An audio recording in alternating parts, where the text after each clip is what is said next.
Module 9, Correlation and Regression. In this module, we're going to seek to understand the relationships between two variables. Recall that two variables could be independent of each other, such as whether it's going to rain and what day of the week it is, or dependent, such as how cloudy it is outside and how likely you are to take an umbrella on your walk. In this module, we'll quantify these relationships and assign numbers to them. When we talk about relationships in statistics, we often refer to how two sets of data move concerning each other. Are they dancing in tandem, or do they seem to be ignoring each other? This dance is what we call correlation and regression. Understanding correlation. Imagine you've observed that the more hours students study for an exam, the higher they score. You hypothesize a positive relationship between hours studied and exam scores. In statistics, this relationship is called correlation. There are two primary players in correlation. The first is the independent variable. This is the predictor or the cause. In our example, this would be the hours studied. Second is the dependent variable. This is what we're trying to predict or the effect. Here, it would be the exam score. In broad strokes, there are three possible types of correlation. 1. Positive correlation. As one variable increases, the other also increases. For instance, as the hours studied increase, exam scores increase. 2. Negative correlation. As one variable increases, the other decreases. An example might be the more hours of TV watched, the lower the exam scores. 3. No correlation. The two variables don't have any discernible relationship.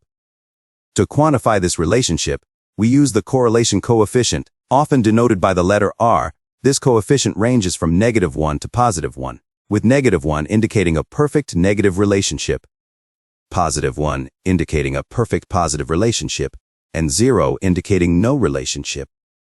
The formula for determining correlation coefficient is very complex, but Excel will do it for you, using the CORREL function. For example, assume you observe this relationship between number of cookies eaten and reported stomach ache afterwards. The person who ate one cookie reported her stomachache as a 1 on a scale of 1 to 10. The person who ate 2 cookies reported her stomachache as a 5. The person who ate 3 cookies reported his stomachache as a 4. The person who ate 4 reported his stomachache as a 7. The person who ate 5 cookies reported her stomachache as a 6. The person who ate 6 reported his stomachache as a 9. Putting this data into Excel and then using CORREL with the two arrays as your inputs gets you a correlation coefficient of 0.89, a high correlation, showing that the two variables are most likely dependent. Is the correlation observed in your sample reflective of the broader population? To answer this, we perform a hypothesis test on the population correlation coefficient, often denoted by rho. Here's a quick example. Suppose you find a sample correlation coefficient, R, of 0.7 between hours studied and exam scores for 30 students. You might wonder if this relationship holds for all students. To test this, you'd set up null and alternative hypotheses, typically like: the null hypothesis is that rho is equal to 0, indicating no correlation in the population. The alternative hypothesis is that rho is not equal to 0, indicating there's correlation in the population. You can use a special table, similar to the z-table, based on sample size and sought confidence level to determine whether an correlation coefficient, RA, is significant across the population. Correlation does not equal causation. A key thing to remember: just because two variables are correlated doesn't mean one causes the other. For example, even if students who studied more did better on a test, that doesn't prove that the studying caused them to do better. Maybe students who study more have better study habits overall, or are more motivated, leading to better scores. And maybe in our cookies example, people who eat more cookies are more likely to eat other junk as well, and in general to be in poorer health, leading to more stomach aches. So, while correlation is a useful statistical tool, it is not the only thing to consider when measuring the relationship between two variables. Regression. Now, let's say you're not just interested in knowing if there's a relationship, but you'd like to predict a student's score based on the number of hours they studied. Enter regression. In linear regression, we find the best fit line that predicts the dependent variable using the independent variable. You may recall from coordinate geometry that a linear relationship can be expressed on a graph using the equation y equals mx plus b. Y is the slope, and b is the y-intercept, in this case, the starting point. Y represents the independent variable, while x represents the dependent variable. A regression line can be important for several reasons.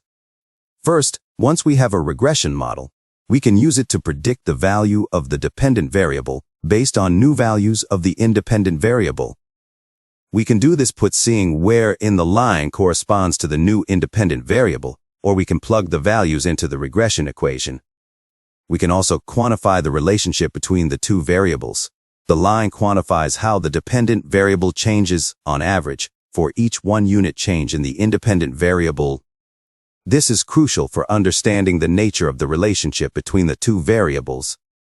Regression also allows us to test specific hypotheses about relationships, such as whether a particular independent variable has a statistically significant association with the dependent variable. Finally, plotting the regression line alongside your data points can give a visual representation of the relationship, making it easier to understand and explain.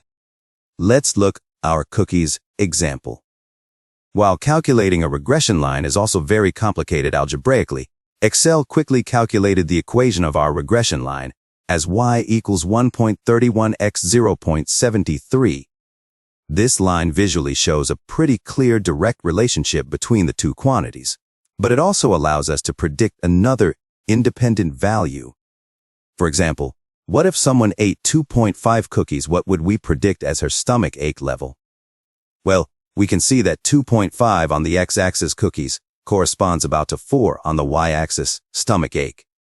And in fact, if we plug in the 2.5 to the equation, we get y equals 1.31 times 2.5 plus 0.73, which equals 4.5, or almost exactly 4. Other concepts on regression. We're not going to focus too much on the more complex uses of regression, but we'll briefly discuss them. Think of the regression line as a line of averages. Not every data point lies perfectly on this line. There's some variability. Total variation is the overall difference between individual live values and the mean of y. Of this explained variation is the difference between the predicted y values from our regression line and the mean of y. It's the variability the regression line can explain.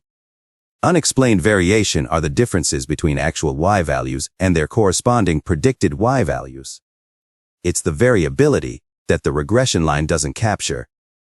From these, we derive two essential measures: coefficient of determination, which is the correlation coefficient squared. This is the ratio of the explained variation to the total variation. It tells us the proportion of variation in y that can be explained by x. Standard error of the estimate. This measures the average distance between the observed y values and the predicted y values. It gives a sense of how accurate our predictions are. With regression, we can also construct a range within which we expect a particular y value to fall, given an x value.